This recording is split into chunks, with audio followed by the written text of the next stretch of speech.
Um dos maiores símbolos de São Paulo completa esta semana 70 anos. O Parque Ibirapuera é famoso pela biodiversidade, áreas verdes e por ser um dos mais requisitados e gratuitos espaços de lazer da cidade.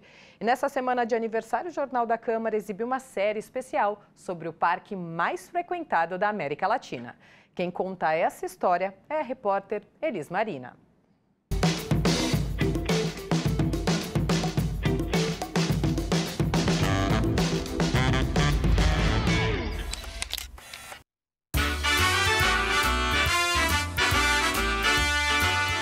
Começou no dia 21 de agosto de 1954. Foi quando esse parque de 1,5 milhão de metros quadrados foi inaugurado. Localizado na subprefeitura da Vila Mariana, o Parque Ibirapuera é o mais frequentado da cidade. Estamos falando de 18 milhões de visitantes anualmente. Um parque que virou o xodó da cidade, até pela forma carinhosa ao se referir a ele. Vamos lá no Ibira, né? Ai, vamos no Ibira? Mas o Ibira não era nada disso antes de 1954. Há 70 anos era um brejo. Sim, e esse nome peculiar, Ibirapuera, teve como inspiração a língua tupi-guarani e a aldeia indígena que lá vivia nos tempos da colonização. Ipirauera, que significa pau podre.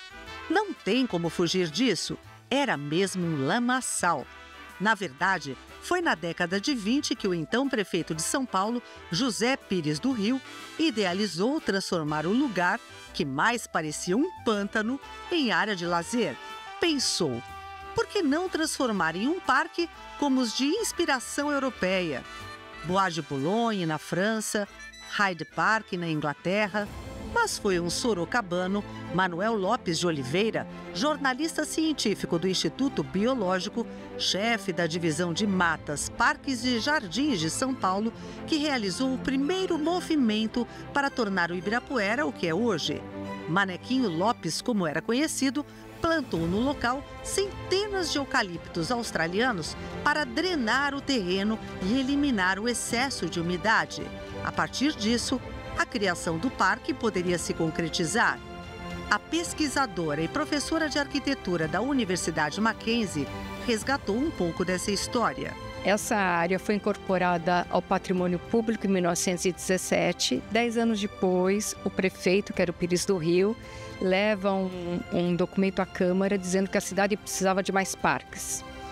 E aí decidem que vai virar o Parque Ibirapuera e para essa área eles vão transferir, como uma ação de posse, também de zeladoria, o viveiro de plantas municipais. Ambientalmente não podia ter havido melhor uso e destinação para essa região, que é uma bacia de fundo de vale, é a maior área não impermeabilizada que a cidade tem. Isso é um grande valor para a gente.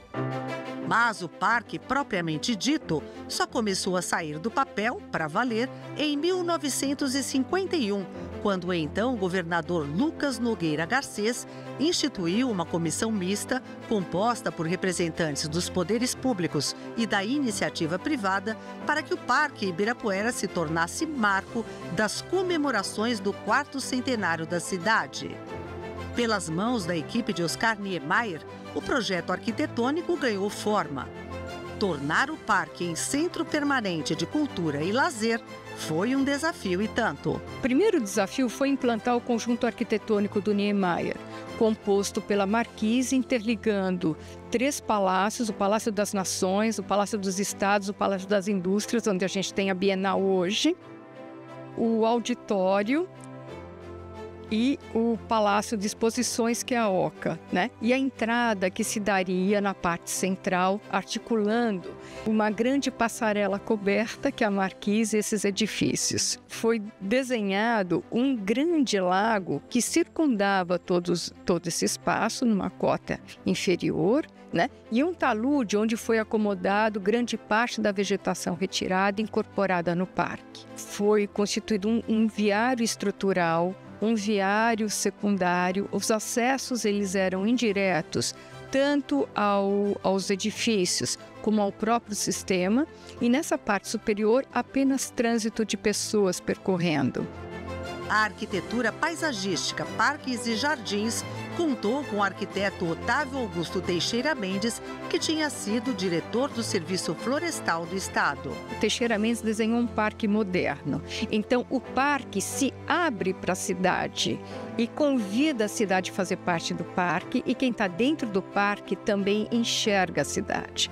Então, assim, as alternâncias de luz e sombra, os eucaliptos que remanesceram estrategicamente para constituir, a gente chama de planos de verdes ou paredes, vamos dizer assim, que emolduram e trabalham com fechamentos e aberturas para que o parque fosse o que ele é: convidativo, acolhedor, receptivo. A estrutura do projeto do Teixeira Mendes persiste até hoje, 70 anos após.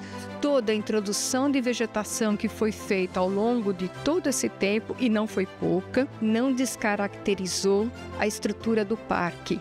E, muito pelo contrário, as pessoas cada vez mais se apaixonam, se envolvem e entendem aquilo como parte do seu parque e da sua cidade.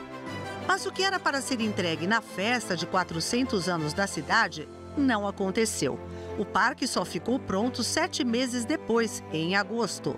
E foi na mesma época que foi trazida e construída no parque uma espécie de réplica inspirada no Palácio de Katsura, importante edificação em Kyoto, no Japão.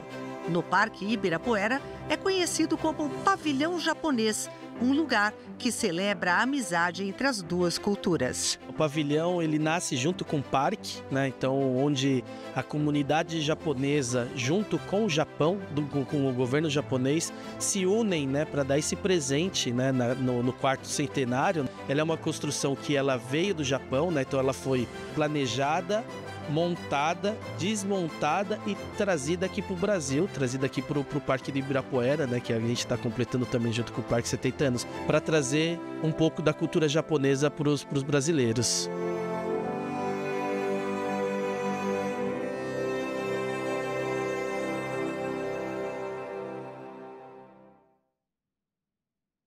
Na reportagem especial de amanhã sobre os 70 anos do Ibirapuera, um passeio pelas áreas verdes do parque, sua fauna e sua flora. Não perca!